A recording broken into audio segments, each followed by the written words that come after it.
दोस्तों, welcome back to my YouTube channel botany with Tabbu. तो आज की वीडियो में अपन बात करने वाले हैं टेक्सोनोमी की जो जितनी भी टर्मिनोलॉजी चलती है उसके बारे में अपन देखने वाले हैं। तो ये आपकी बीएससी थर्ड ईयर में जो टेक्सोनोमी का पेपर चलता है, पेपर थर्ड, उसमें भी आपकी ये जो टर्मिनोलॉजी है वो काम में आ सकती है। तो सबसे पहले अपन क्या करेंगे, एक एक करके जितनी भी जो टर्मिनोलॉजी यूज में आती है उनकी डेफिनेशन देखेंगे और वो अपन को क्या आइडेंटिफाई करना चाहती है उसके बारे में अपन जानने वाले हैं। तो सबसे पहले अपन यहाँ पे मैंने लिख के रखा है कि जो एनुअल है, तो मोस्टली जैसे अपन फैमिलीज के अंदर पढ़ते हैं टेक्सोनोमी में कि एनुअल प्लांट है, बाइनियल प्लांट है, पेरिनियल प्लांट है, तो वो अपन को कैसे उसको आइडेंटिफाई करते हैं, कैसे उस कैटेगरी में उसको रखते हैं, तो वो सारी बातें क्या है इस टॉपिक में इंक्लूडेड है। तो सबसे पहले अपन देखते हैं एनुअल प्लांट के बारे में। तो एनुअल यानी कि इसका मतलब भी क्या हो गया, plants that complete their life cycle in 1 year or less are called annual plants. यानी कि इसमें क्या होगा कि ऐसे प्लांट आएंगे जो कि क्या करेंगे, इनका जो लाइफ साइकिल होगा या फिर जीवन अवधि होगी वो क्या करेंगे 1 ईयर या फिर उससे भी कम टाइम ऑफ पीरियड में कंप्लीट हो जाएगी। जैसे आपका आपका गेहूं हो गया, बाजरा हो गया, ग्राम होगा या फिर अदर जो हर्ब है वो सारे किस में आते हैं, आपके एनुअल में आते हैं। फिर अपन बात करते हैं हर्ब्स की, या फिर जिसको अपन बोलते हैं शाक भी बोलते हैं, ठीक है। तो इसकी सिंपल डेफिनेशन अगर देखें तो इसकी क्या हो सकती है, these plants which are small soft and complete their life cycle in 1 year are called herb.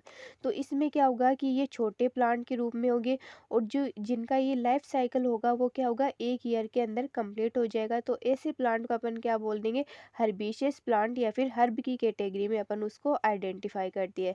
फिर अपन देखते हैं बाइनियल।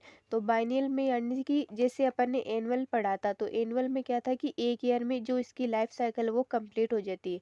तो बाइनियल में क्या होगा कि इसमें क्या होगा कि 2 साल के अंदर या फिर 2 पीरियड के अंदर इसका जो लाइफ साइकिल है वो कंप्लीट हो जाता है। जिससे इसमें क्या होगा कि 1 ईयर में तो इसमें वेजिटेटिव ग्रोथ देखनी पड़ेगी और जो सेकेंड ईयर होगा उसके अंदर इसमें जो रिप्रोडक्टिव फेज है या फिर जो ग्रोथ है वो देखने को मिलती है।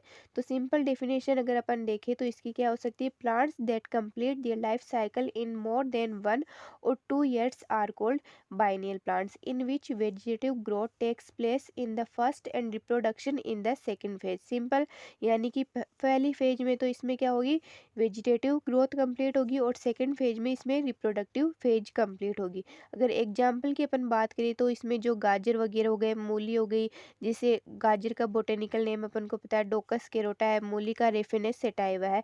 तो ये आपके कौन से में आएंगे, बाइनियल प्लांट के रूप में आएंगे। फिर अपन देखते हैं सर्ब। तो सर्ब यानी कि ये क्या होगी, plants that have a woody stem and found in the form of many branches form to base. यानी कि इसमें क्या होगा कि बेस से कई सारी जो ब्रांचेज है वो निकली रहेगी। इसका जो स्टेम होगा वो वुडी होगा यानी कि कास्ट के रूप में होगा, जिसे अपन किस कैटेगरी में रखते हैं, सर्ब की कैटेगरी में रखते हैं। जैसे आपका केर हो गया, फोर हो गया। केर के तो आपने देखे होंगे प्लांट जिसका बोटेनिकल नेम होता है केपेरिस डेसिडुआ और फोग का होता है केलिगोनम पोलिगोइनिट्स। तो ऐसे प्लांट आपकी कौन सी कैटेगरी में आ जाएंगे, सर्ब की कैटेगरी में आ जाएंगे। फिर अपन देखते हैं पेरिनियल। तो पेरिनियल में क्या होगा, जैसे अपन ने एनुअल का पढ़ लिया, फिर अपन ने बाइनियल पढ़ लिया, अब आता है आपका पेरिनियल। तो पेरिनियल में क्या होगा कि 2 से अधिक ईयर में जिनका जो लाइफ साइकिल है वो कंप्लीट होता है और इसमें क्या होगा कि एक पर्टिकुलर टाइम ऑफ पीरियड में प्रत्येक ईयर में या फिर एवरी ईयर में इनमें कुछ ग्रोथ है वो देखने को मिलती है। तो सिंपल डेफिनेशन क्या हो सकती है, plants whose life cycle is more than 2 years, यानी कि 2 से ज़्यादा समय में इनका लाइफ साइकिल कंप्लीट होगा। These plants reproduce at a specific time every year, यानी कि ये क्या करेंगे, इनमें जो एवरी टाइम होगा या फिर ईयर होगा उसमें ये प्रत्येक स्पेसिफिक टाइम में रिप्रोड्यूस करेंगे। तो ऐसे प्लांट्स को अपन किस कैटेगरी में रखेंगे, पेरिनियल कैटेगरी में रखेंगे, ठीक है। तो नेक्स्ट वीडियो में अपन जो टेक्सोनोमी से रिलेटेड है उन अदर डेफिनेशन या फिर टर्मिनोलॉजी है उनके बारे में जानेंगे।